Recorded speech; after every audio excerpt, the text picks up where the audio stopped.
Well, greetings, everybody, and what can I say? Welcome to another wonderful edition of the Inworld Review. My apologies to those of you who are hanging around in YouTube waiting for the live show to start. You've been waiting 20 minutes and probably thinking, oh gosh, what's happened to him? Has he dropped dead or something? But no, we are still here, but a few technical difficulties. We're getting our guest organised and also temporarily, but maybe for the rest of the show, I don't know. We've lost Tosha, my co-host. Her systems all went down basically, and she came back on her phone, and she was fussing a bit. So she may rejoin us if everything clears up at her end in Spain or whatever. But if not, we've got it. It's all planned out. We've got a nice full show for you anyway with our guest today. So let's get going. The Inworld Review, as it's called, is looking at places, people, and destinations on the Hypergrid. And for those of you that don't know what the Hypergrid is, it's the system that connects all the major interactive open source virtual worlds together. If you imagine something like the old Second Life world, which was, well, still is at Walled Garden. You've got to imagine there's hundreds or thousands of other grids out there, not necessarily as big, but they are actually all connected by something called the hypergrid. So you can live on one grid, keep your possessions there, and then jump to another grid to go shopping and then bring the shopping back with you. I liken it to sort of take a hyper jump is a bit like an airplane, a quick hop on the airplane to go somewhere else, go back, if you see what I mean, luggage included. And occasionally, of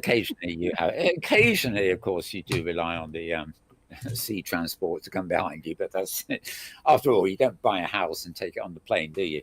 Right. Okay, my name's Mal Burns, by the way. I'm your regular host. My co-host, Tosha Tyron, is, well, she was with us earlier, but she had to join us on her phone because of a few technical problems. She may be back with us later. But otherwise, we're down to the normal stuff, so to speak.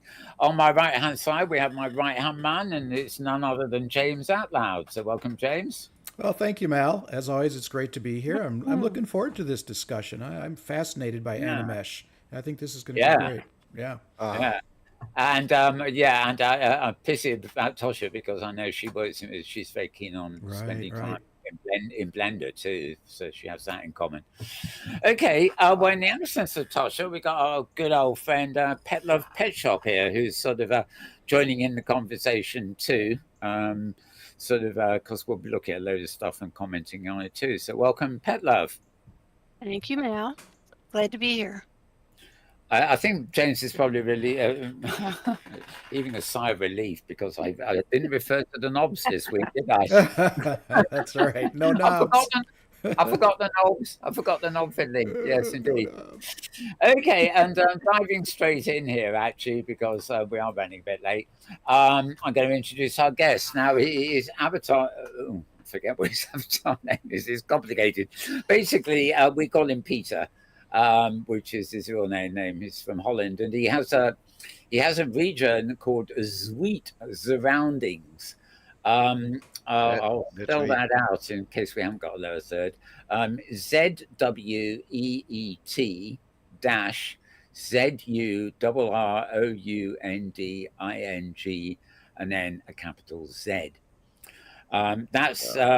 That's his region name, and it's also on OS Grid, which is where we are. So if that's easy Yep. enough to find, you go to OS Grid, and you'll find Sweet Surrounding, as it were.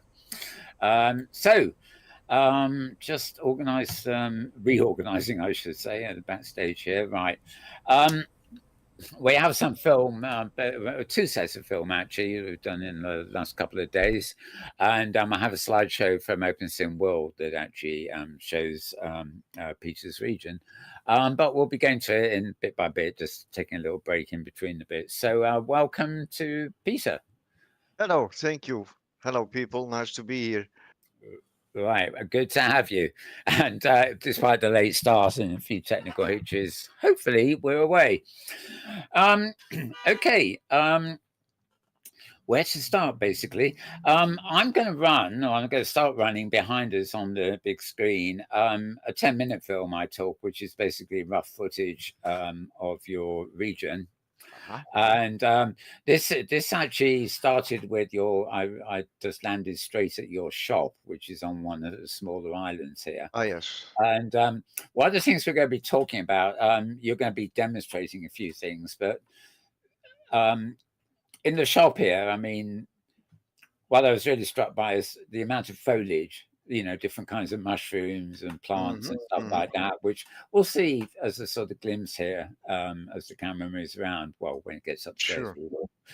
And also Animesh, which we're very keen to talk about too. Yeah, the foliage, the Animesh. Oh, yes. And later in the show, we'll be continuing with a bit of extra film where I filmed with your EEP regions. Yep, your EEP regions. Yeah. EEP stands for Environmental Enhanced something. Project. Project. That's a And good one. they are gorgeous. They're the best thing. Well, if they're done properly, I think. Yes, basically, I even got a copy of the one you have in your regions and tried resing it here, but unfortunately, our dome thing above is sort of obscured half of it. Anyway, it's twinkling stars or something. Anyway, Yep, this it's beautiful. Here, I'll show everybody. See the beautiful stars. Yay. what's outside? We got them in the sky? No, we haven't got them running here, have we? We do. Oh, we do we? Yep. I missed that then. Right, okay. Yes, I must have set them up yesterday and forgot to take them down again. Okay, so that is rather good, but we'll be seeing that on film in a minute anyway. Yeah, so this is the island and the sort of shops. I love the architecture you've done there too. Do you want to tell us a bit about that? Other than this, the stuff you're building and giving away and stuff. The buildings themselves and things like that, they're rather majestic looking, aren't they? As we'll see on the bigger one. Is that all your own architecture, or have you just sort of found content to put in place? The golden building, the shop building, if you like, is a rebuild of a real structure in India. It is called the Baha'i Lotus Theater. I think it's in one of the major cities, and I just loved the structure of the building, and I started it off as a project for collaborating with other creators to come into a sort of collaborative collection of people to help others. There was so much enthusiastic reaction that I more or less instantly shut it down again. So since then, the Lotus Theater was just sitting there, and then at some point I decided to start to share my creations, and then I felt that giving that Lotus Theater a new destination as being the shop would be the best thing to do. So that's how it came to be. Right. Well, I should have started really by asking you the question I inevitably ask everybody at the start: is how long have you been working in? Been in OpenSim, but also have you been anywhere else like Second Life or other? I things started, beforehand? yes, I started in 2007 in Second Life. Within a week, I had acquired my first mini plot, a 1024 mini plot. I was so proud. I demolished the villa that was on it, and I started to build. And I never stopped. In 3 months, I had a quarter sim. A half year later, I acquired my first full sim, standalone.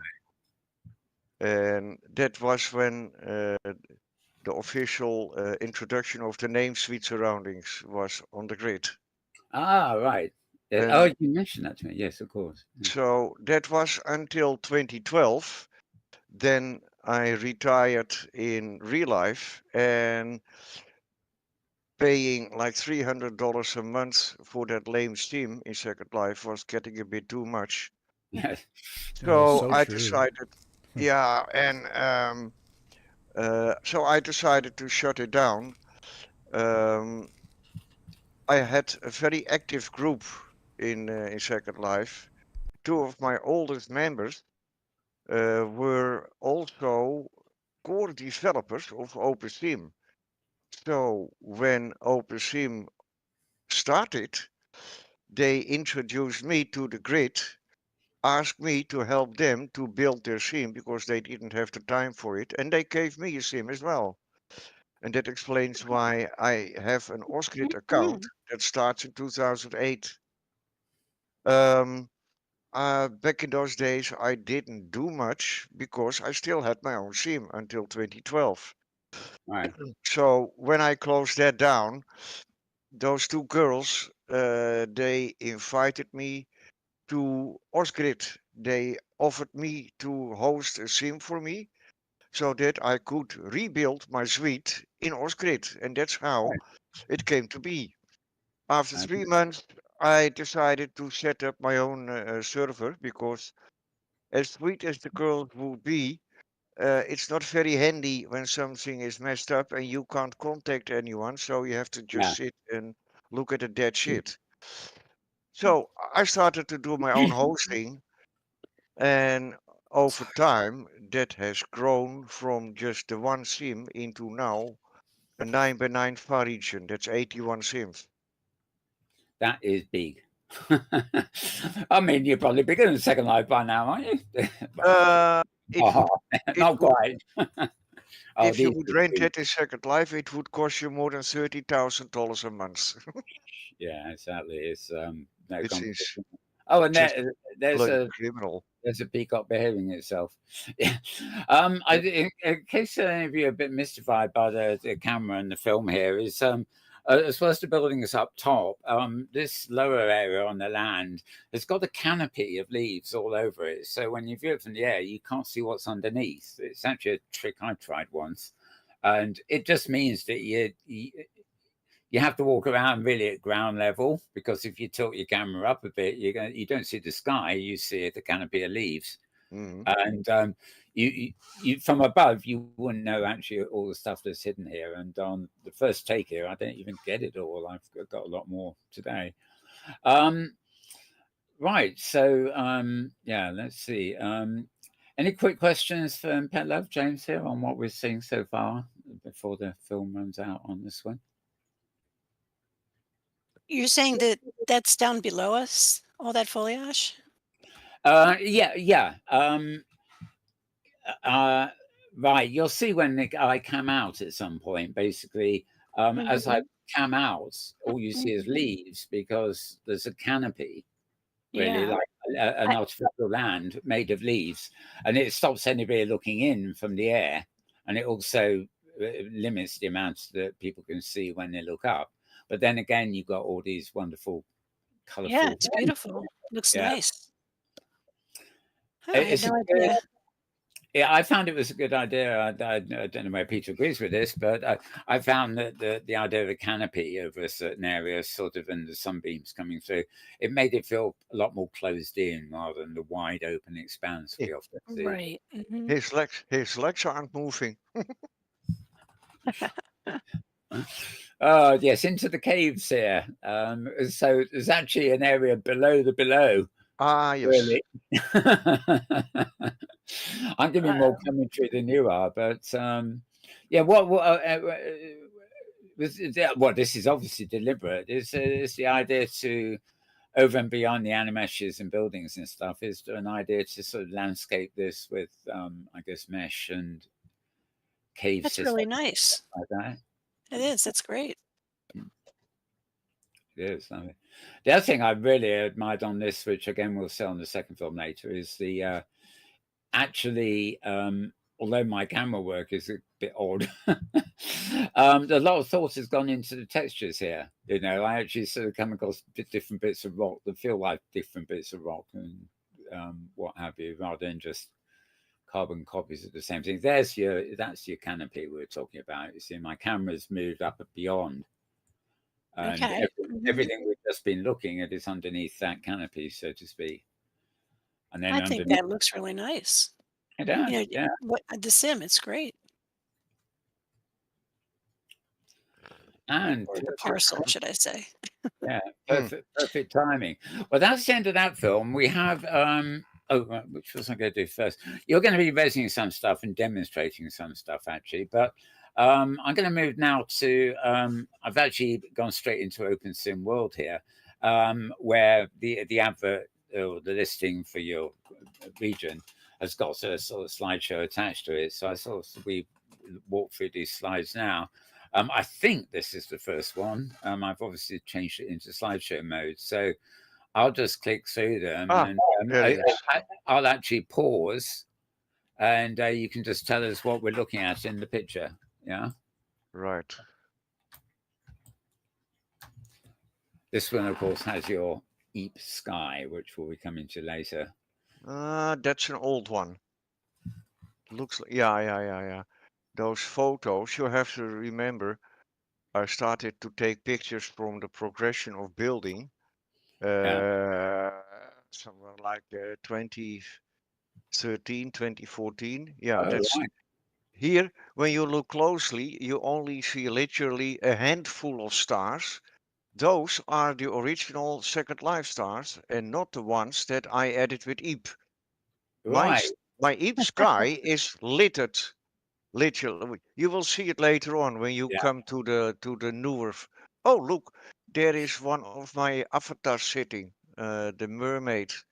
Oh, so I keep forgetting I can't zoom in. I'm not in keep thinking I'm in camera mode and I'm going to zoom. Yeah, and that's the Aurora Borealis.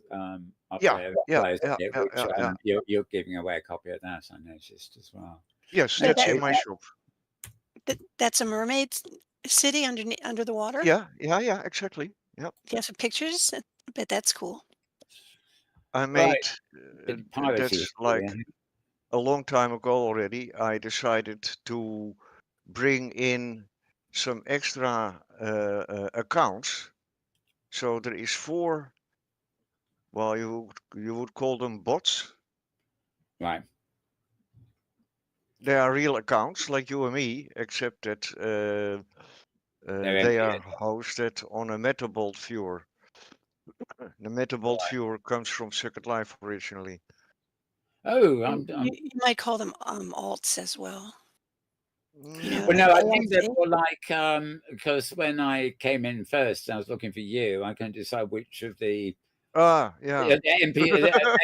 were all you know like what I call NPCs or something or animeshes. They all had identities and tweaked something, and none of them turned out to be Peter. So Peter appeared later. Yeah. I need to add some more details in the description in the profile so that people can actually see. I think it is already there, but I need to be more clear about this maybe. Or just maybe set them to busy, all 4, so that people don't bother to contact them. Anyway. I get myself in these pictures too, a lot of detail in things. We were looking at somebody's region last week. This is more a poster actually, but you know, where we were sort of, you know, everything looked a bit empty and boring until you started moving around on the ground and you get stumbling over things. And, you know, it's like being in the game where you got to pick up, put things in your inventory and find out what they are. Yeah, nice. But is this all done in Blender? I should ask at this point. Things like the bridge here. Practically all is done in Blender. Yeah. There is a few, I will point them out as they come by. There is a few that I created with Sculptris. Sculptris is a part of, what's it called? The big one.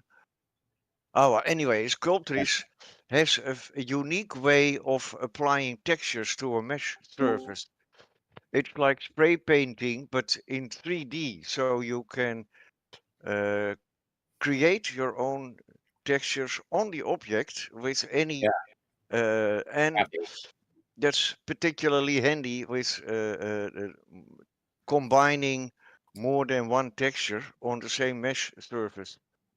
I remember playing around emphasis on playing Mhm. with sculptures in the other place when they first came out, and I would simply take a print, make it call it a sculpture, and then it's all defined by the sculpt map, isn't it? So I Yep. was sort of randomly create sort of abstract meshes of color Mhm. images, they're totally meaningless, but I'd actually maybe have a bit of form in there that wasn't detailed or whatever, and then I'd apply it, and then I'd see what kind of art object would appear Yep. as a sculpture, Yep. and I had a few major disasters. I didn't know what I created, no way of describing them. They were that bad, but Hello? it was, oh, it's Tosha back. Ah, you hear me? Yeah, Hey, wonderful. Welcome back, way. Tosha. Tasha. Well, Hi, welcome Pet. back. We have a seat Yeah. ready for you if you find your way back in. And Yeah. Pet Lover joined us very quickly as Oh, well. So, beautiful. and Well, yeah, welcome back. I'll, Sorry. I'll be there any moment now. Right. Yeah, Peter's. We're just looking at some of the slides that are in his website on Inworld, and well, we're talking about. He's just told us that he started with sculptures, and sort of, but he does do a lot No, of work. wait. There's a misunderstanding here. I was talking about sculptris. Sculptris is a precursor of a 3D program. What is it called? It's a commercial one and expensive. Maya? Okay. Blender or Maya? No, well, like Maya, not Blender. Blender No. is Okay. open source. Mhm. Yeah, I think I've heard of it. Sculptris. Sculptris, yes. Yeah. It's a may have had that. standalone and it's very intuitive. Yeah. The downside, when you create your textures with Sculptris, every object becomes has one unique texture. And in order to keep the lag in the sim as low as possible, I prefer Right. to use seamless textures. Right. So I made an exception for just a few objects because they were just too complicated to do the texturizing in another way. Right, yeah. But then, So the ones we're looking at now, however, of course, are these done in Blender, I guess. Yeah. let me switch to Right. the. Let me I switch. can hear somebody rapidly typing around here. Okay, let's move to the next one. Oh, this is a nice one too.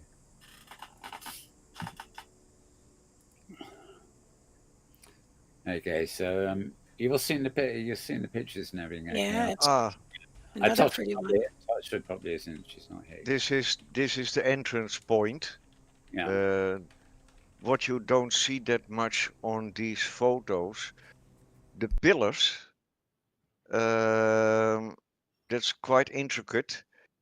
They come not only with a texture, but also with the whole set of special, like bump mapping, shining, specular, the whole shebang. Right. Maps. Yeah. That doesn't really stand out on a picture like this. Well, you only see it when you are in world, and when you move, you will see the change of the light on the surface. Yeah. It's like a kind of glow thing, isn't it? Where, depending on the angle you're looking at it. Exactly. Yeah. Very, but there, I mean, so the other thing I loved about this was the actual absolute contrast. You've got the under the trees, so to speak, you've got that ground level and a bit hilly, then you've got the caves under that, and then you've got these buildings on top, and you've got this majestic sort of stairways and things like that, and it's a total contrast between build, as in building, Yep. and the natural environment. Yep. Sort of the two just thrown in there together, and of course they work very well. Well, it is a rebuild of the original suite that I made in Second Life. Obviously, the layout is quite different because I have 81 sims instead of one. Oh my goodness. that is a lot. So I'm just checking. I know we have. We had Tosha back, but I don't think she's made it. Yeah, I'm still hanging in loading the Firestorm. Oh, right, okay. Well, yes, I was just But looking. I can't I'm see all online. there now. Yeah. Yeah, we're basically looking at the photographs from Open World, so but you'll get the gist of it anyway. So again, we've got some a poster of some objects. The thing I was really curious about was this what's it, the magnetic sort of compass thing, the wind vane with the copper Yeah, on yeah, it. yeah. Does that actually follow north on the map? Yeah, Or there's is a script. it always points to north on the map, right? It is an actual wind vane. It contains a script that follows the wind direction. So it's actually moving according with the wind. Yeah, yeah. I Very noticed cool. that. I couldn't quite figure out where north was, so I just assumed it was pointing north. But I can see that's rather useful, you know, if you've got like an adventure sim or something and you say Well, sort of that's how it started off. tell That's people how to it head started off north. its feet around us as well. I Right. made it that large. The intention was to make a sim where you could sail and motorboat and have contests and things. But that never really got off the ground. But then, yeah, I decided to just fill it up, and I made more and more of those islands, including the one that is with the shop. And there is a huge volcano, and there is another Yeah. big mountain, and there's a whole lot of shit going on the surroundings. We will see some of those in the second film later, actually. I'm sure. The island with the volcano on it, and yeah, I missed Right. that first time round. Now, I suppose we're getting to the Animesh thing here, aren't we? These lovely birds and other animals and stuff here, they've got very, you know, they are actually all animated, and they're not. Yeah, this They're is far Animesh. better. They're far better animated than the average sort of thing you can say. Oh, it's in an animation. Like these things look very real, and there's like a wonderful thing. If I felt, was it a goat or something with a mother goat and the baby goat, and they're looking at each other, and you know, you get the feeling, you know, you get the feeling two are tied together, like the you know, a real mother goat would be with a baby Yep. goat, whatever. So these birds are wonderful, and I think these were for sale in your shop, or well, I say sale, but you're giving away in the shop. Well, many of my animals that you can find in the sim are not Yeah. yet in the shop simply because the animals don't contain sufficient amount of animations. I mean, Right. those crane birds, for instance, they only have one animation so far, flapping the wings. By the way, flapping the wings is like Yeah. the holy grail in animation. Yeah. It's really difficult to get those wings folding like a normal bird folds his wings Oh, without sure. completely Sure. molesting the mesh. Good point. Yeah. And yeah, it's a shame that Screen Leap doesn't provide actual how do you call it, live recording so that you could see them moving. Yeah, well, that's why I do the film separately. So yeah, at the moment we're just yeah, we'll see a bit later what we got. But I am actually intrigued because you Okay. know, we're seeing a lot of Animesh around now, but it's really not always, you know, it's like NPCs who are just on a pose, and you know, they look good for a while, but then you realise they're not doing much except, you know, becoming dance partners or something. Whereas these sort of some of the stuff I saw in yours really had that was, I think, imbibed is the word, with a sense of realism. That when you're doing the scripting, do you, for example, do you chain regular animations together like motion capture style No, animation? no. Or it's all No, scripted? No. no. I built them from the ground up Right. manually.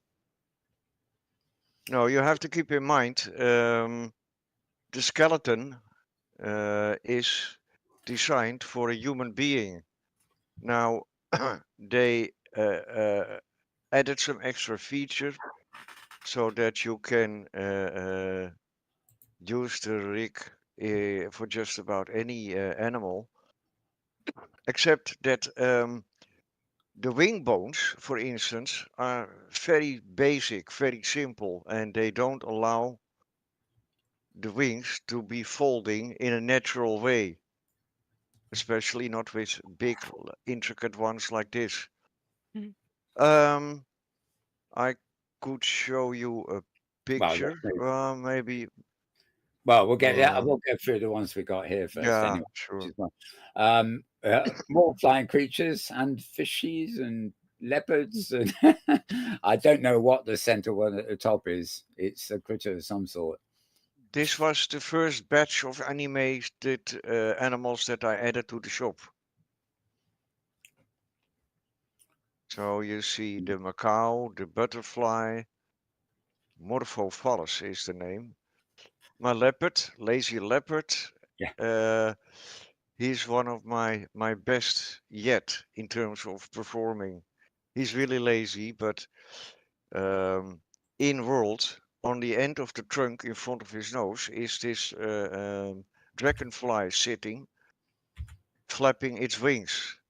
So it's like they're talking to each other. Oh, that's wonderful. Is that a phoenix I see above the leopard? Oops. I'm suddenly wearing it. Yeah, well. I didn't mean to do that. I could wear more of. Ah, there he is. Look, no, I had a copy of this, so we can bring him in. Yeah. But that is only the leopard. That's not with the dragonfly. That's too bad. Yeah, but the thing I noticed, of course, is as you're looking around, there's you've clearly juxtaposed various characters together to create like a theatrical scene. So you know, there's you've got. I think the leopard is really glaring at a tiny little mouse or something, and the mouse is staring up at it, or is that another animal? But it was, you know, it's a dragonfly sitting in the end of the truck. Yeah, right. So it's you know, it's a context. You know, they're two different things, but you just position them so that there's meaning in the shot. I wouldn't give the dragonfly too much hope for the future. Actually, right. Sort of, you know, you can see there's a confrontation there, as it were. You know, which it really is amazing. It looks great. It's all I can say all day today is it looks great. It really does. Right. Well, why not? Why amazed, not? Right? It is. I mean, when we get to the next bit of film, we'll see quite a bit. The best thing you can do is come to the sim and walk about and see it yourself. Yeah. Yeah, and this is basically the same picture with a bit of type on it. Oh, the wearable. Now, yeah, this champ's great fun. If you want to, you know, it's like what's the expression they have for in fantasy for the animal that is your companion? Well, no, not just companion. It's something else, isn't it? You get it in his Dark Materials novels, for example. It's a special name for a demon. Yeah. A what? Demon, Mal. Demon. Yes. Yeah, demon. Yeah, that's right. Yeah. They call them their demons. Yeah. But they're not demons at all. They're so in love with each other. They're welded together spiritually and in so many ways. Yeah. They're part of each other. I think the spelling of demon is slightly different, but it's like you say, it's totally meaning. Like AE or something. Damon. Yeah. I don't know. Oh, now there's a close up. Now I think I saw that mouse somewhere. Shall I bring him out? When you arrived, you had the mouse on, didn't you? Yeah. I'm on it. I'm on it. Hang on. Where is he? Yes. There we go. So look at my hair. I'll leave that to James. He looks very comfortable up there. He's waving. Yeah. Yes, he's waving. Oh, isn't that nice? Yes, very, very sweet. I don't know. He's not going to jump in your lap, is he? I'd be worried about the scratching, more like scratching your scalp, actually. Yeah. Rather than sharp claws, those things have. They are cute, actually. Yes. Okay. Well, we have that live now, so we'll move on here. One of my shop customers who bought the red, she asked me, "He's not gonna poop on my head, is he?" I said, "Yes, it's the best fertilizer for your head you can have." Oh, goodness. Make it nice and shiny, right? Right. Yes, exactly. Yeah. And it's the best fixation you can ever have.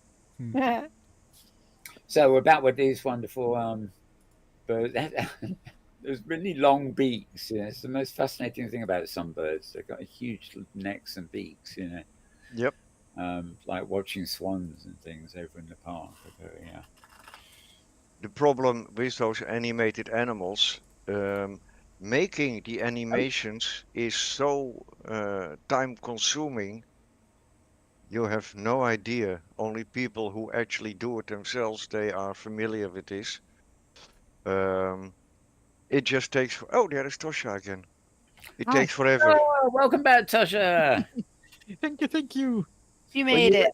You've arrived Excellent. back in time for our second bit of film. So we've got about like 20 minutes of film. That's for Peter to talk over and tell us what's happening. This next one. Can I jump in and ask something right away? Yeah, absolutely. Yes. Yeah, make up for Right. lost time. Great.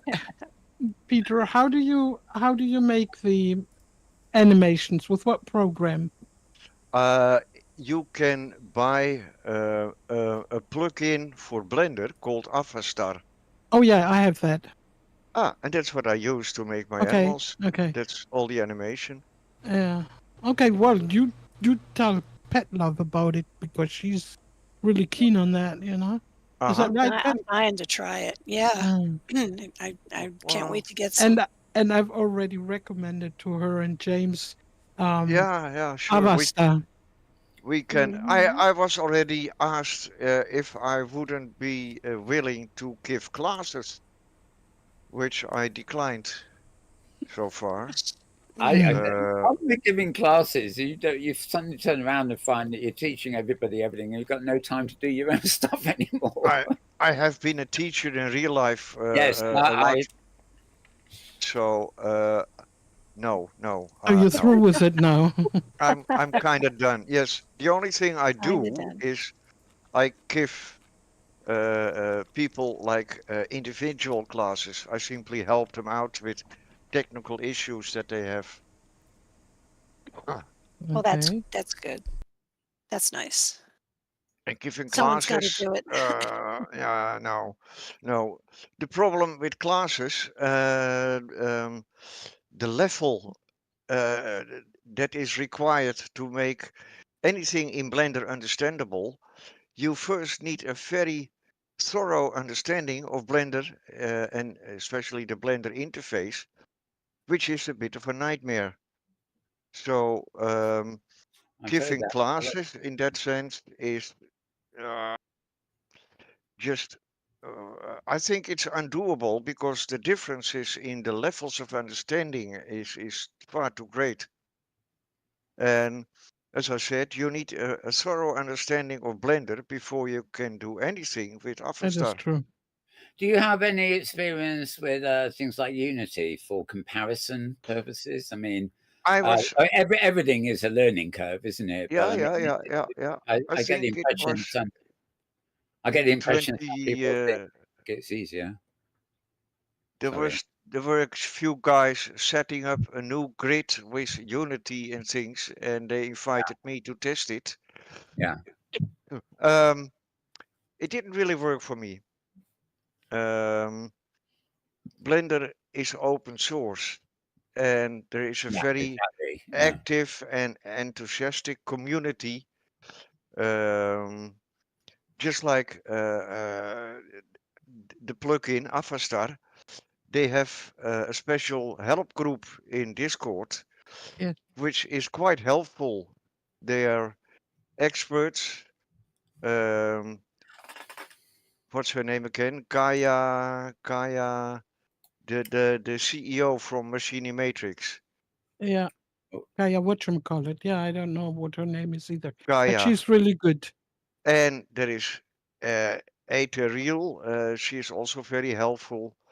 They saved my ass on several occasions already. because the Afterstart plugin is not exactly straightforward itself. While we're watching this film in the background, by the way, I'll just mention this is about 20 minutes. Well, we actually filmed it with your EEP settings, which, well, you can tell us now or a bit later. Just how do you go about creating the EEP effects over and beyond like your old-fashioned wind light and things like that? Well, the big difference with EEP is that first of all, you can set different environmental settings on different levels. Furthermore,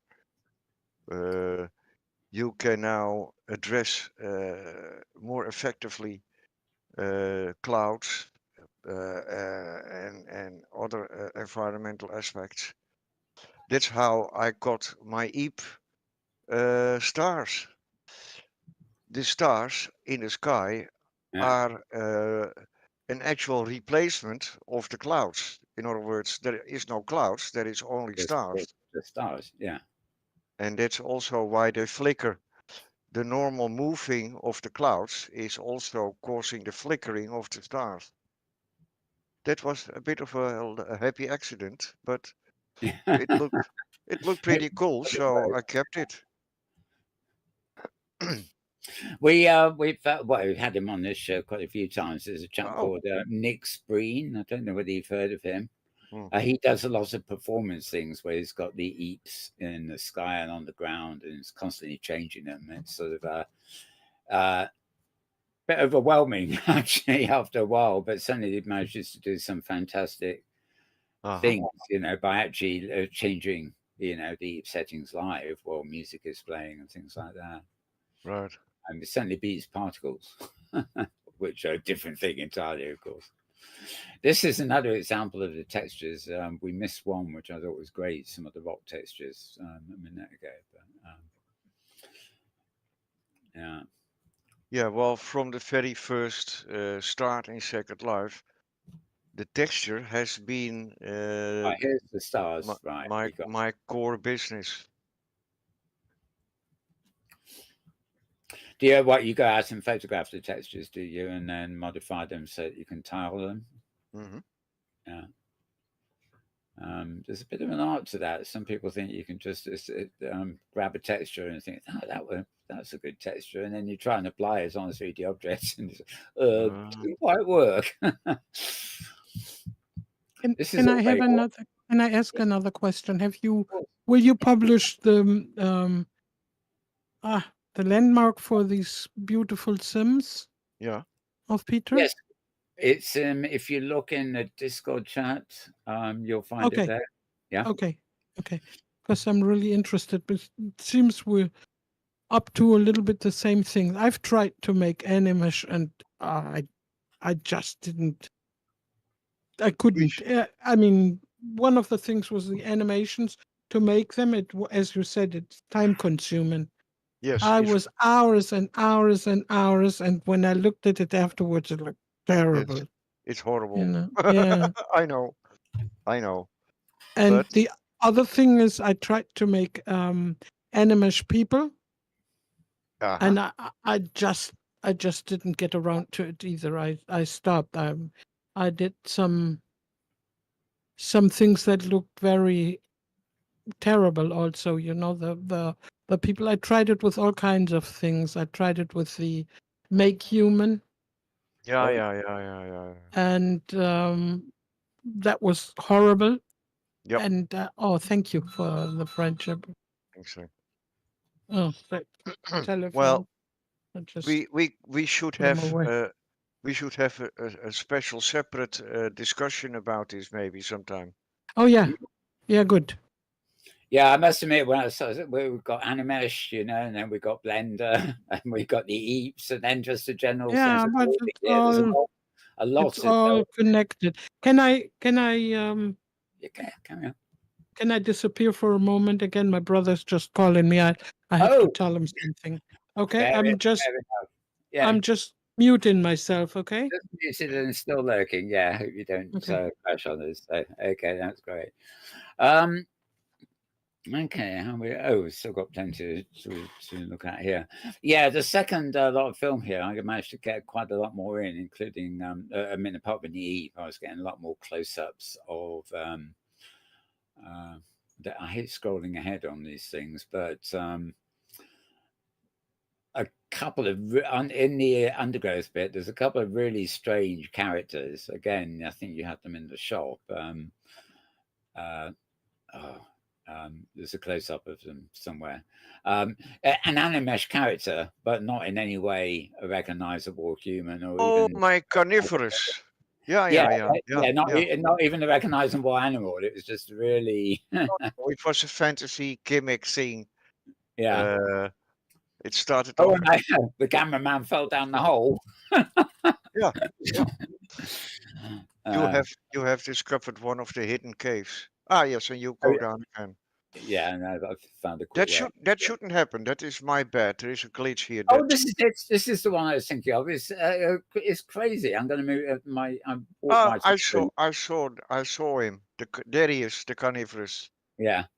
Oh, yeah. I think I'm trying to get a good. Oh, and here's the leopard with the dragonfly. Here we are. Look where those two eyes are coming out. It's just a great. That make a great alien in the movie, wouldn't it? Yeah, exactly. This is But this is what I meant about the movement. You know, the animation is very. This is one of the real accounts. He's called Piotr. That's Russian for Peter. Duh. Is the encounter. There you see the dragonfly. Yeah. I imagine the leopard might get stung in his mouth if you try to eat it. Come and think of it. They're probably about equally matched, despite size. But yeah, you know, it's just the animation is just so fluid. You know, it's more than a prop. I mean, there's obviously a lot of things here that are props too. Yeah.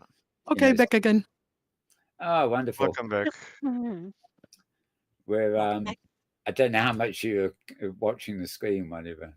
Chatting to your brother there, I was just remarking on that wonderful smooth animation of a what was it called again? The carnivorous. Carnivorous, right? Okay. You are not familiar with carnivorous plants, like yeah, Venus flytrap. Yeah, that's one of the most well-known. He is in my sim actually. When you are at the pond, there is a Venus flytrap. How nice! That's excellent. Not yet animated though. Well, then you need flies too. Oh, I was didn't pick that one up actually. I'm just doing a search. I'm going to raise it, but I haven't got him. All right. I think major sun sort of effect on the sky here too. That's really only visible at one angle on the region. I don't understand what is going on with this lighting with your computer. It looks absolutely horrific. Sorry to say. Honestly, I should have done it myself. I wonder if Mal's using midday settings rather than shared environment. Is that no. Okay. It is shared environment. I think it has to do with his settings in the viewer preferences. Okay. Right. Yeah, it's definitely a shared environment. That's why I went back and did this other. Yeah, exactly. But yeah, again, it was weird. It felt a bit odd to me. But I mean, there are the crane birds. See, look at the wings. Yeah, exactly. And you can see. I need to give you some more tips about camera handling, Mel. We get back on that. I think Atlloud probably could too. I mean, the idea of this is we just get quick footage that we can show while we're talking, you know, rather than proper. Yeah. It is too acute, you know. Look at this. Oh, you know, they look like yeah, and it's a unicorn with a foal, isn't it? It's just lovely. Yeah, they are only containing some basic animations. I have made like 40 animals and providing them all with sufficient decent animations is probably gonna take me another 2 years. Yes. Well, it's already showing. I mean, the mind boggles as to how much you could do here, and especially when you talk about the actual size of the VAR files you've got. I mean, this little bit is only what, a 3x3 or something. This region I was on here. Yeah. Okay. Well, do you want me to pause the film and then you can do? You're going to be sort of wearing and resin some examples, weren't you? Oh, sure. So I could pause the film here, which is about that's still got about 10 minutes to go, so we can look at the rest. Right. I'll just pause the film there.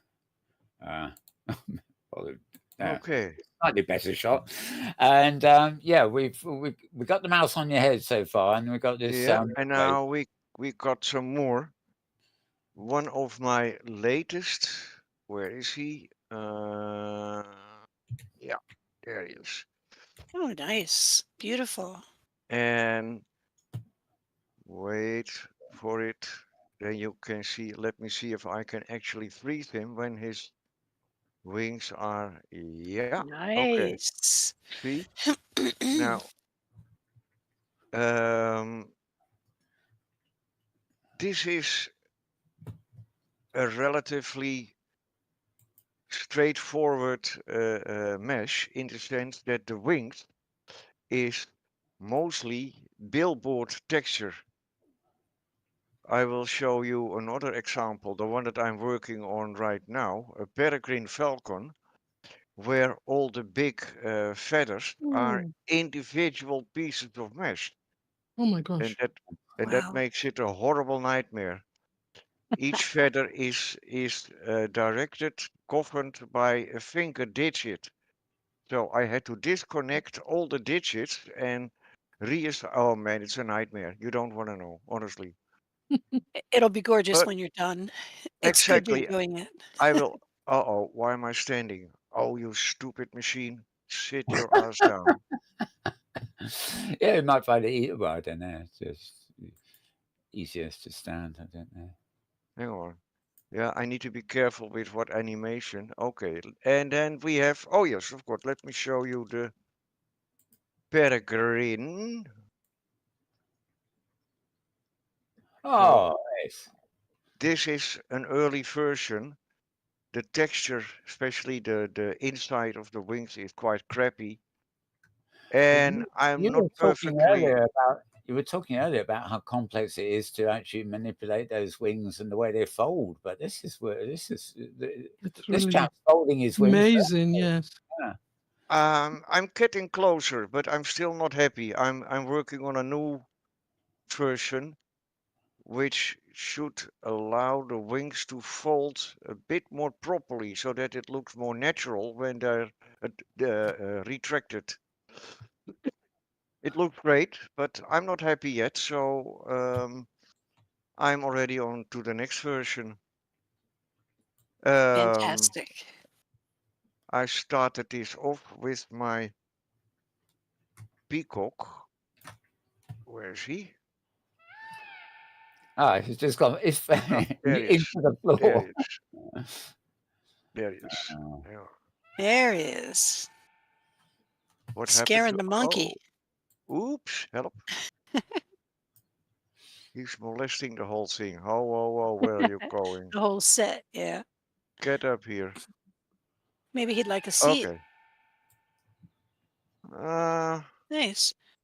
That's because I have it attached to my lower leg. Uh-huh. I can't rest here, so I would have to attach it. Oh yeah. This was my first attempt. The tail. The tail was my first attempt to use bones in a non-descriptive manner. This is the same. All the sections of the tail is directed with the finger digits. So when you would look at the avatar rig in Blender, you would see a crazy, intricate structure.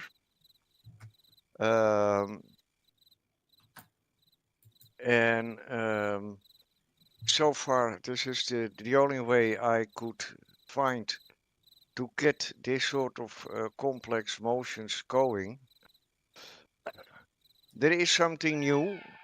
Someone pointed out they had a discussion in Second Life where you could make like an alternative set of bones, assign them to the bones like my finger digits, but then you would not require the Blender avatar rig to coordinate the bone motions. You would do it with those alt bones, which would make it That's a bit. better, huh? Yeah, Mhm. it's more effective because then you can align them in the way that you want and have them parented and connected in the way you like. Well, So I have to tell you, I think it looks beautiful, but I'm really delighted about the way he walks. Looks more walking a little more like a New York businessman than a I know, it's a bit crappy. I know. That's why, I think it's so funny. yeah, well, yeah, that's why I left it for the time being. I already decided that I would have to redo those animations before I can actually add the peacock to the shop because those legs look just too stiff. Well, actually, what you need, you know what? There's aerobic machines where you walk on a moving flat escalator type Yeah, thing. yeah, It exactly. looks Yeah, like he's standing on one of them, you know. yeah. But No, really, right. it's just absolutely amazing, I tell you. On the other side of the stage, as left-handers, we're looking at it. In case you haven't noticed, I've been raising a few of your other things that I did manage to pick up. Mm. And particularly that, because they're highly detailed too. There's a little kaleidoscope Oh yeah, on yeah. the floor there, and then there's various types of mushrooms, including the one naughty one. The tall one here is Animeter. Oh, I forget his name now. Let me bring out one. Oh, and this is another. Right, fair enough. Another. Here is an example of one of my. Help!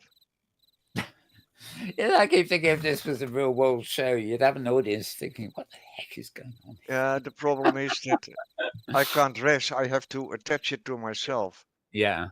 So this was. Well, it started off as an experiment in Blender. This was back in the old days when I was still studying the basics of Blender, and I was watching some instruction videos on YouTube about how to do modeling and things. And then at some point, I decided to give it a try to make this. And well, it still looks okay. It's Yeah. quite beautiful. What do you mean, okay? I think this Right. could Well, work. it's a very it's a fairly basic sort of mesh layout. Okay, but together with the texture and the animation, it really looks stunning.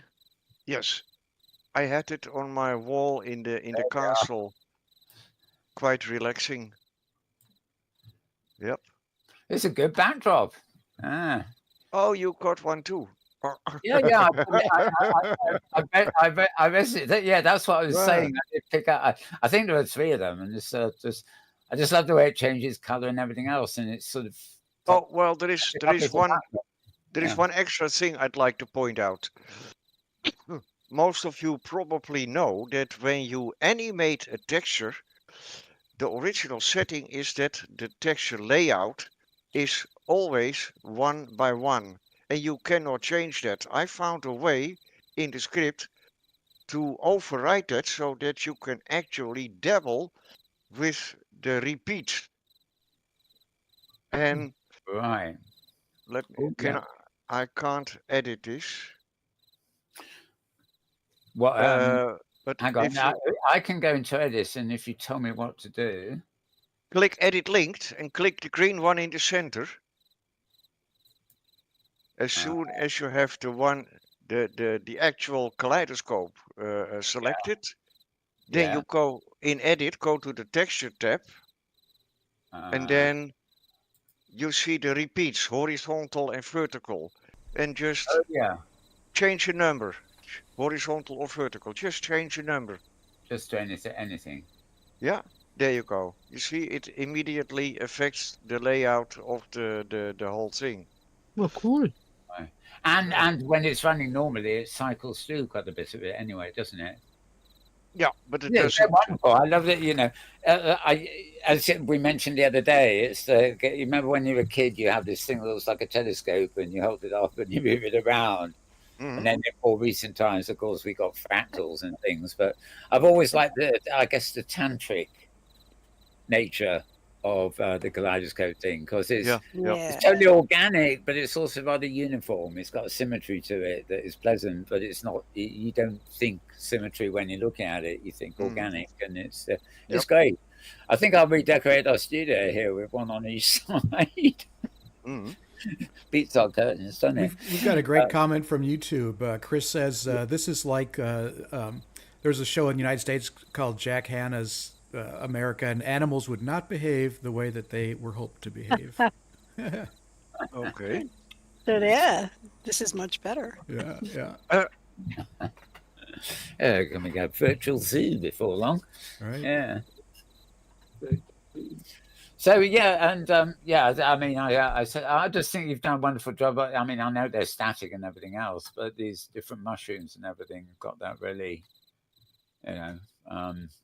When you're watching them on the film, of course, when they're in situ underground and things, you know, sort of, some of them blend in, and then other ones, when you get the things like, you know, the really bright colors that look really unusual, you know, they stand out. It's psychedelic almost. Mm-hmm.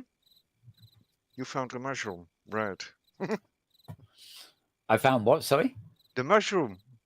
Oh, yes, I've got a couple of mushrooms over there if you're coming in. And the other thing I raised here is a box with this flying thing. I'm not sure what it's called here. Did you pick it up in my shop? Yeah. I want to say it's a phoenix. It's a phoenix, I think. My phoenix bird. Yeah. He should be flying about. Firebird. He is animated. Oh wait, you haven't activated it yet. I just I haven't taken him out of the box or anything. I just raised the box. The box in front is the root prim. Right. And in order to keep things manageable, I added the root prim to the bird, so that the script that makes the animal fly about, is not in the mesh. So I kept it separate.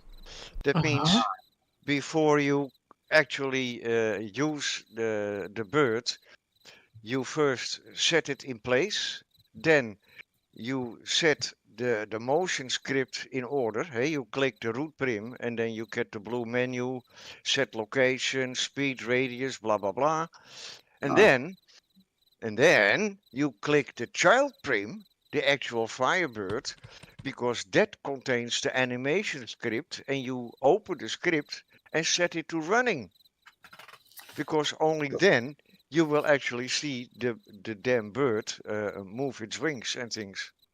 Right, it's funny, when I raised the box, for a few moments, I actually saw it was moving, and I thought but now it's stopped. But it's fine. It's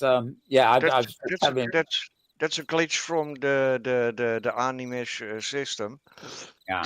When you res it, it will initiate. Oh wow, it's getting crowded here. You've just realised. I didn't see that. I just dropped a few things while you were talking on the other side, and thought, plonk some stuff down if we got it. I think I've run through all the things I picked up actually. I I didn't have the. I'll come back to the shop and get as much more as I can because it's wonderful stuff you got over there, actually. Oh, sure. And I will be adding more stuff over time. So let's. I suppose if I'm going to, for our benefit, I better just lower that fractal kaleidoscope a little bit. So we can actually see what happens when I start the film up again, actually. So let's get going on the film. About another 10 minutes here to go. Is it? Oh, yeah. I mean, the Eve thing does wonders on the water here, too. It's kind of, well, I presume it's down to the texture of the water as well as the sky.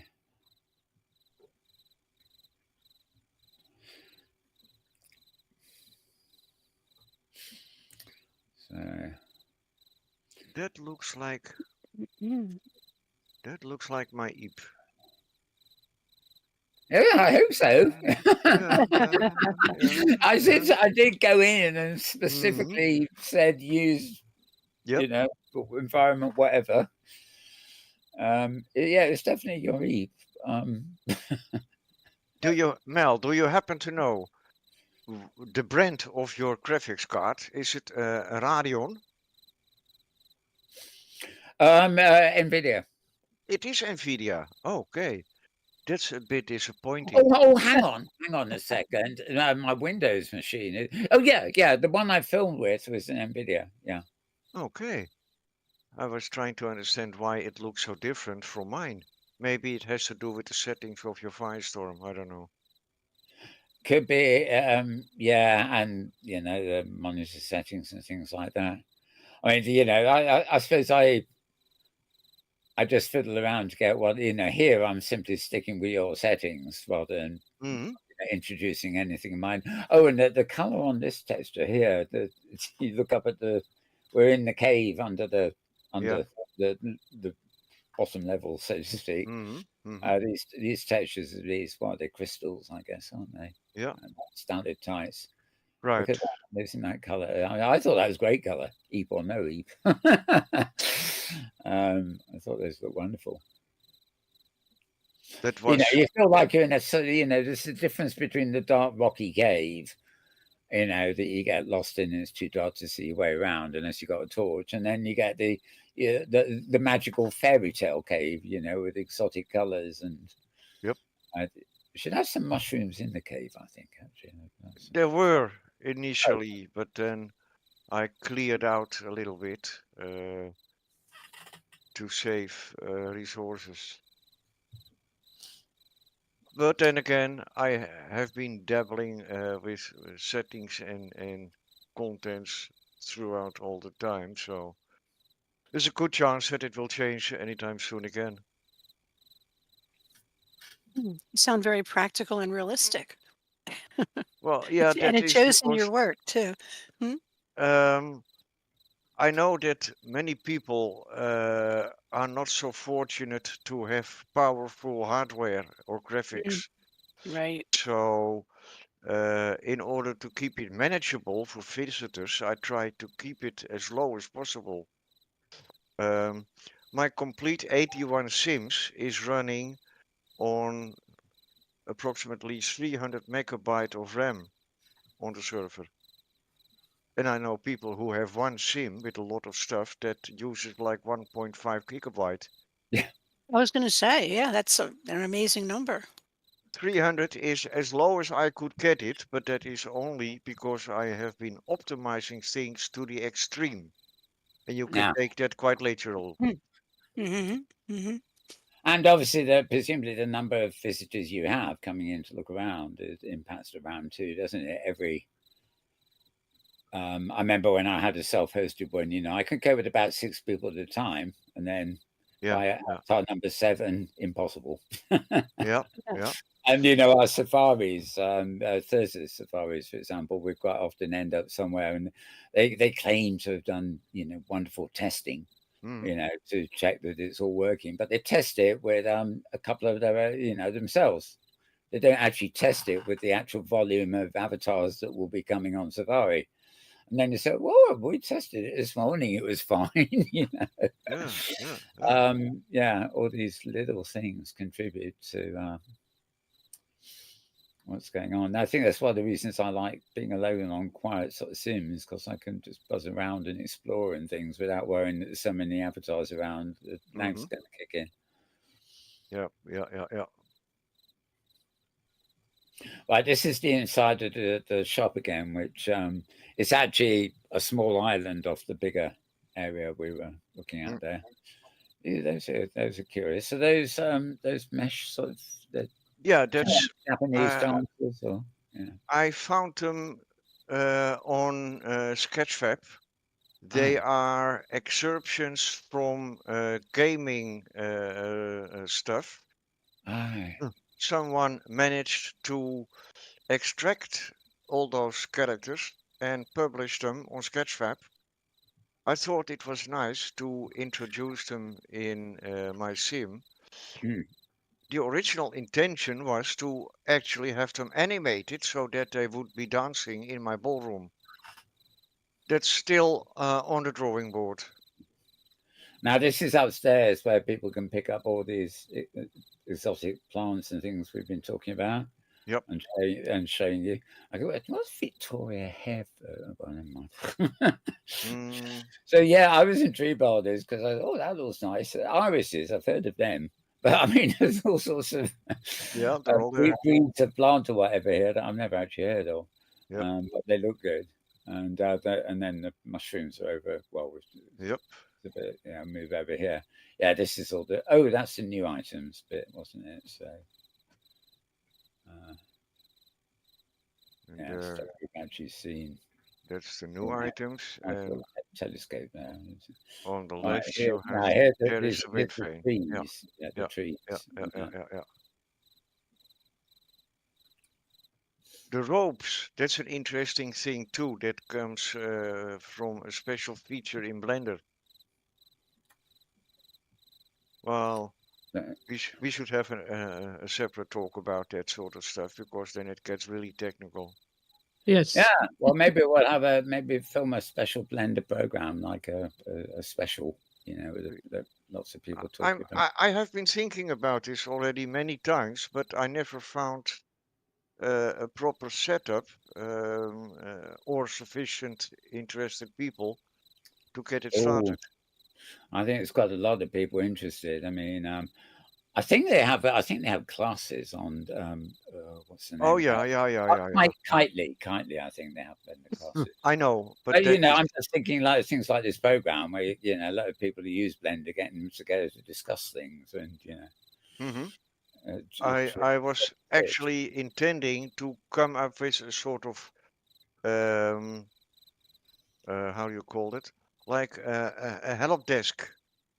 Oh yeah, It would require some people like me who have a good understanding and experience in Blender, so that they would be available in World to answer questions when people get stuck on things, which will happen.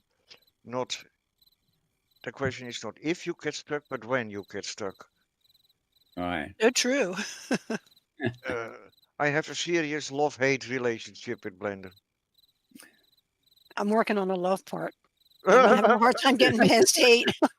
I think actually everybody does, because it seems so endless, And there is so many settings, and it's amazing. I remember back in the old days when I started, the first time I opened Blender, I closed it like within 30 seconds. Oh yeah, that's not gonna happen. Yeah, I did too. I did the same. And I keep comparing Blender with a house that you have a whole lot of rooms, and you go into one room and you start doing all the things inside, and you think, very good, and then you discover another door. Oof, and it starts all over again. And you can start from scratch again. And it goes on and on and on like that. I've been working with Blender about, I don't know, almost 10 years now. No. And Okay. I have the feeling I'm just a beginner, Yeah. And it's a bit of a jack of all trades, I gather. I haven't looked at it for a while, but I mean, I used to teach Photoshop, for example, and you just don't know where to start when you know it all. What you tell people, but it's I mean, it's even used as a video program, isn't it? Is it Marcus James who uses Blender for doing video editing and stuff? Yep. The volcano. Yeah, there's the volcano. So, that is done with yet another application called L3DT, Large 3D Terrain Generator. Yeah. Which is out of curiosity, I should ask. Actually, I think some of these programs I used to have on a Windows machine, but I'm on a Mac now, so right. Some of that old Windows stuff. Windows used to have a lot of little small programs that did little bits for you, and it was quite nice because they specialized in one thing, so you could go in, concentrate, get it done, and export it, and then move on to something else. Yes. Well, talking of Chris's, what the hell? That is a wolf. That is a wolf. He's buried behind one of your mushrooms at the moment. But I thought it was basically, when we've been on air for about 90 minutes, he's getting very hungry. So it's sort of. I thought there was a train passing through your room. Yeah, this is his parcel. He wants us out. It's our standing joke, the wolf howls when James has had enough of the camera. So, the wolf howls. It's our 15-minute warning normally, but actually we've been on I think we've been on for, it's about right, an hour and a quarter. And that's the end of that film too. So we're all sort of, we're back to start. Right, now let's look, I mean, I've been doing some commentary, you've been doing other commentary, but let's, I know particularly with regard to Animesh, I think James has some questions to ask you because he's very keen on that. So James, did you want to fire away on Animesh? Well, I think Animesh is too much, but I did have a question, Peter, about are the objects in your region for sale, and do you use any particular type of currency, or are they free for people? No, everything is just free. Wow. No money involved. Okay. That is awesome. Yeah. I kept on wanting to pause the film so that I could take things. You will see me on your region soon, I tell you. Yeah, it's well worth. You know where to find me. Wonderful exhibition of all sorts of stuff there, really. And you've put it into words while you've been here and stuff. So sorry, it's a shame you missed kind of odd bits there, Tosha. Especially, I don't know whether you're watching any of the film when you were offline, so to speak. But anything particular there? I mean, I know you're both Blender people, so to speak. Anything particular you want to ask, or that Peter might know that I certainly. Well, I actually have 1,000 questions to ask, but it would get into very deep subjects. Maybe we can do that we make a show on Blender or a show on Avastar and all these things and how to combine them combine them. I think that would be cool. Yeah. But anyways, I will come to your region and look about, and maybe I find you there, and then we can discuss some more particular things. Yep. If it's all right with you. Yeah. Okay. Of course, anytime. You are in my contact list, so you can always see whether I'm online or not. Oh yeah, wonderful. So you know where to find me. Yeah, definitely. Yeah, it's, also I've noticed that people are on Hypergrid. Do you know how your friends vanish from time to time as you Hypergrid around and you got to friend them again or whatever? But when people are on Hypergrid, they do always seem to show up on my friends list. I can actually tell when they're online or offline. Whereas I got some people, I look them up and they appear to be offline, but then you Hypergrid over to their region and they're bouncing around online. What can you do? Right. Pet love. It's been great that you popped in as well. Yes, because You've always Pleasure got is all mine. visual environments and things. So you got any more questions, Pete? I do actually for Peter. I Yeah. wondered if you have some kind of an idea for beginners, like what do you think is the best way to approach learning to use Blender properly? I mean, is there like a Well, specific, is there anything special that it's a good thing to start on, or just you just dive in and suffer until it's over? that's a difficult question.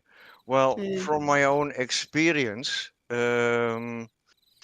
it's not easy to say because it kind of depends on the knowledge, experience, and skills of the computer user.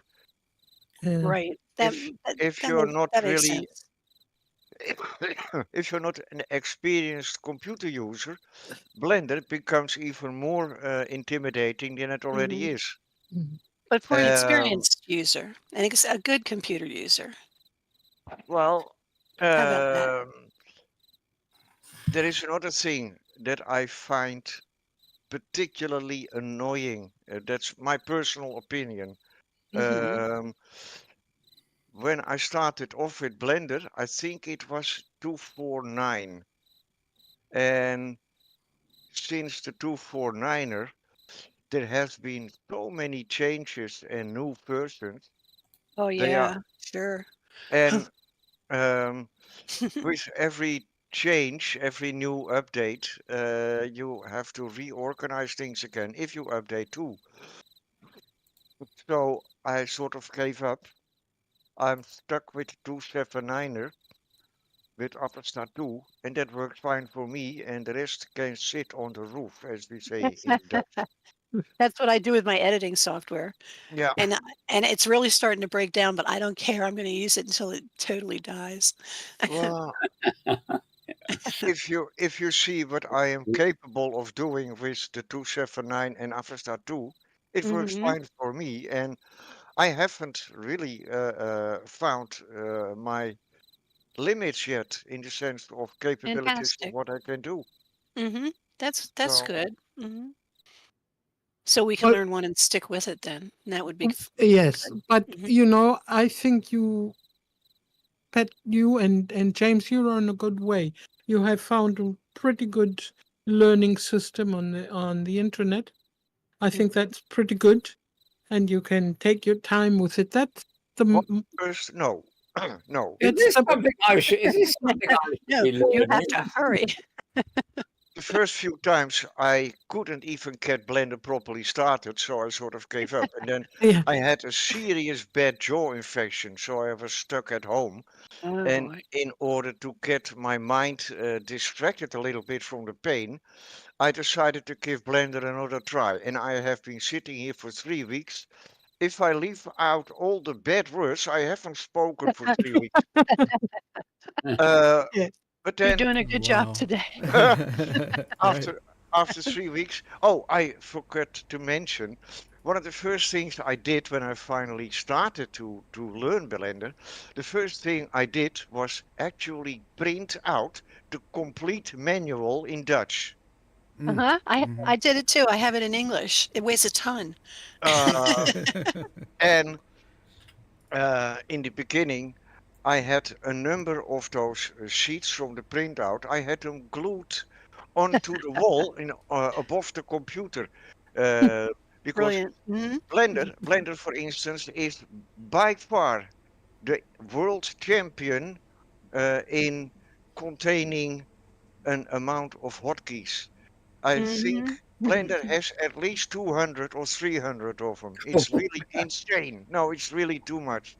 And um, they are there for a good reason because they facilitate your workflow in a special manner.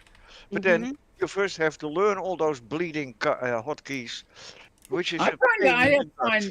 I always used to find that I was terrible with hotkeys, but what helped was like you were talking about people learning to use computers. If they can't do Yeah, copy paste, yeah, you've got a problem. But yeah, exactly. I always tried to learn. I would look up the hotkey for things I did all the while, and I'd memorize those, and I forget all the rest. There were just too many to remember. Yep. I don't work with hotkeys. I work with a mouse and a brush, and it's it's not intuitive to use hotkeys for me. But when you've got your Control C and your Control P and maybe your Control blah blah for in a particular program, if it's something you use all the while, it's worth learning the hotkey to save time. But most Absolutely. the profusion. Yeah, but Blender does have, as you said, about 200 or more hotkeys, but it has for every movement, it has about 3 other possibilities.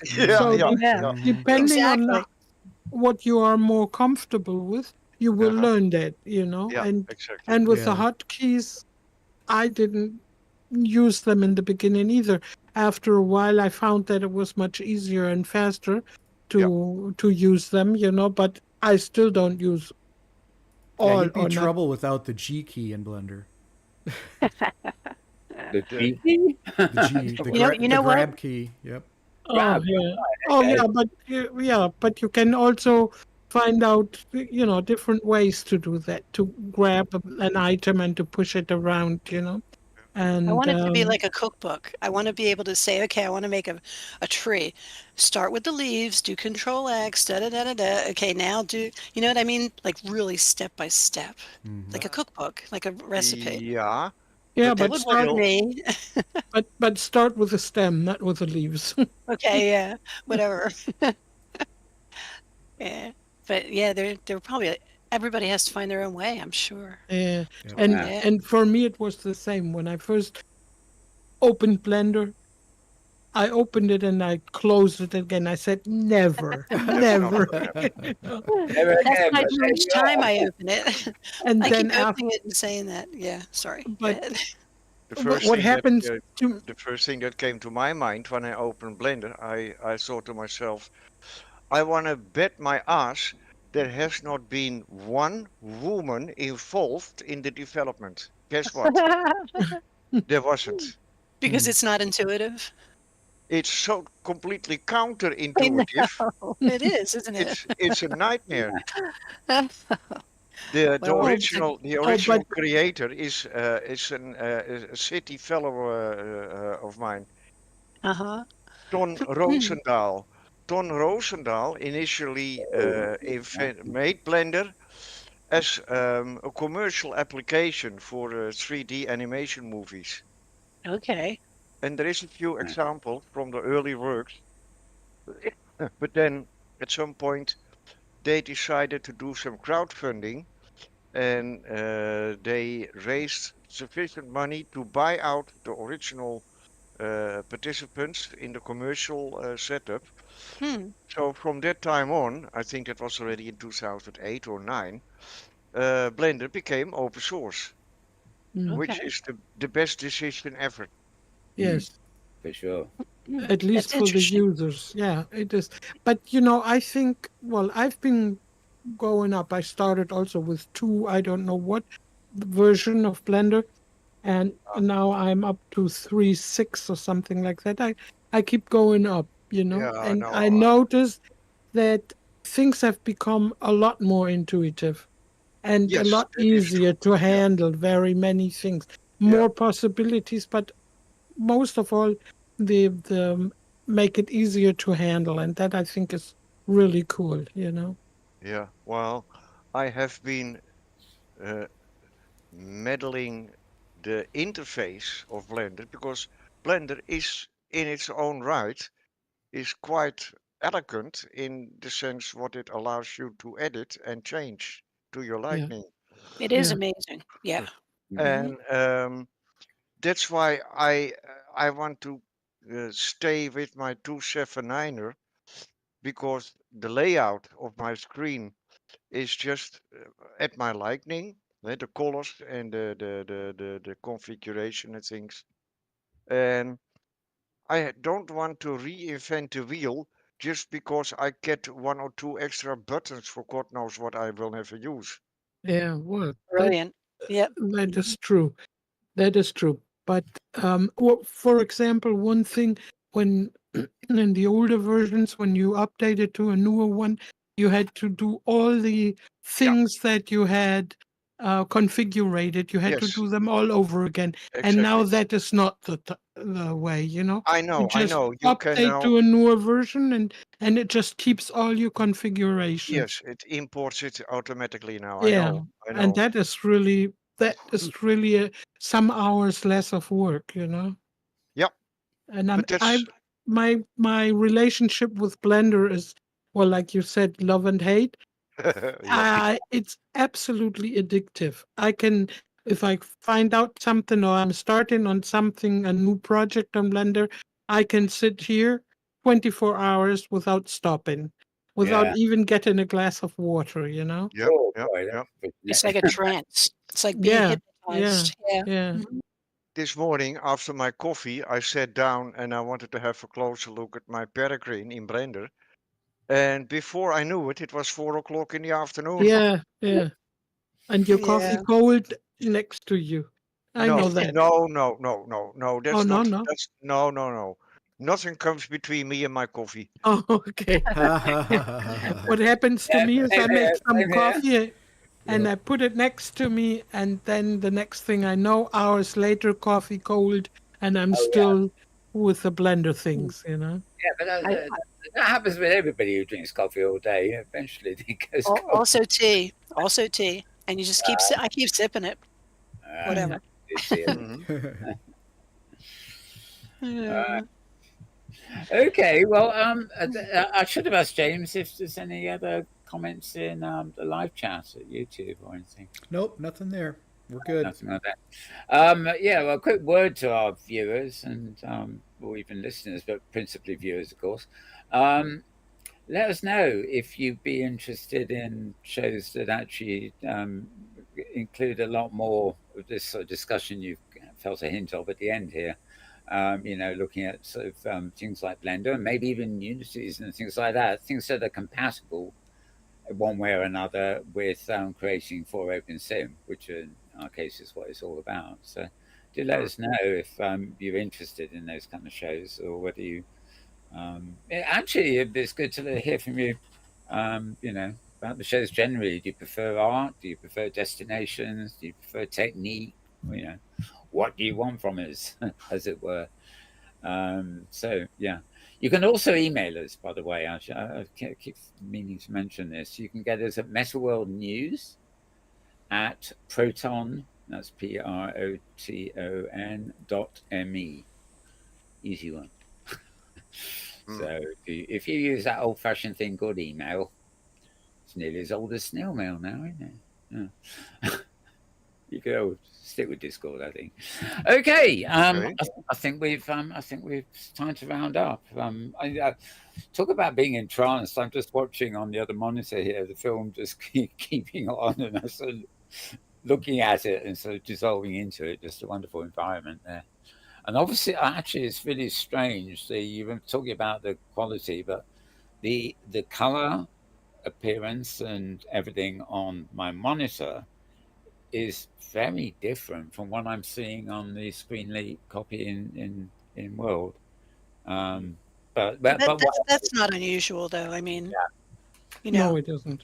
Yeah, it's hard to always match up. Yeah, there's a lot more richness to what I got on the monitor, whereas the Inworld one is sort of just, I won't say washed out, just sort of paler, less saturated. Anyway, it's been a great show and some great stuff there. Oh, and there's that little chat with the plant with the two eyes again. Never mind. I'll be looking at this thing, I'll just go off on another subject. What about this? What about that? It's wonderful stuff. But we must close at some point, and we will. Actually, Peter, we will definitely have you back again for another session, maybe with a more specific subject in mind. Given you encompass so many of these things. But for this week, at least, it's time for me to say goodbye. So thank you to the right-hand man here, James Atlloud. Thank you, James. You're very welcome, Al. Thank you for to my co-host, and thank you especially for struggling to get back in, Tosha Taiwan. Oh, thank you very much, and thanks for your endurance. Oh, yes, part of the course. And also thanks to regular pop-in guest. Pet love. Love. Yes, yeah. Don't worry, I was going to get there. I'm just trying to be helpful. Yeah. Okay. Blank pet shop, whatever it is. Yeah. Well. Yeah. Pet love pet shop, and Yes. of course, special thanks to Peter. From those My pleasure. Thanks for having me. sweet surroundings, wonderful Very. thing, and great that we're actually beginning to show a lot more new regions that we're discovering now, and Absolutely. great quality too. So thank you for coming, Peter, and showing us all this My stuff. pleasure. Thanks And for I look having me. forward to exploring your shop and your sim. They Yeah, sound awesome. we Yeah. should have some more technical discussion about the Blender nightmares. Yes. But that's for another day. For another day, indeed. Look at that. Okay, well, for me, it's very good morning. I wish you a very good morning, that is, or a very good afternoon, a very good evening, or indeed a good tomorrow, depending Okay. on wherever and whenever you are. And it's a wrap. Thanks. See you next time.